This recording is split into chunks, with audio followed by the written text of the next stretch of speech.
হাবিজুর রহমতুল্লাহ আলাইহির ব্যাপারে আপনারা জানেন, আপনাদের এই কামরাঙ্গীরচর মাটির মানুষ হুজুরের ঘরের মধ্যে ঢুকছে তো দেখেছে উপরে চাল টুক টুক করে বৃষ্টির পানি পড়তেছে, হুজুরের খবর নাই। উপরের দিকে তাকান না যে চালের কি অবস্থা, তো ওনাকে স্মরণ করা দেওয়া হয়েছে যে উপরের চালের অবস্থা দেখেন না, যে কি অবস্থা। আমি তো চালের উপরে যিনি বৃষ্টি দান করেন আমি ওনার অবস্থা দেখতেছি। সুবহানাল্লাহ, আমি তো ওনাকে দেখতেছি, ওনাকে স্মরণ করতেছি। সবকিছুর ব্যবস্থাপনার মালিক কে? আল্লাহ।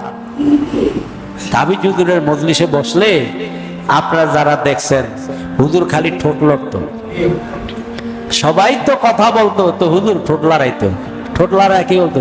আল্লাহ আল্লাহ আল্লাহ আল্লাহ আল্লাহ আল্লাহ আল্লাহ, সুবহানাল্লাহ বলেন না?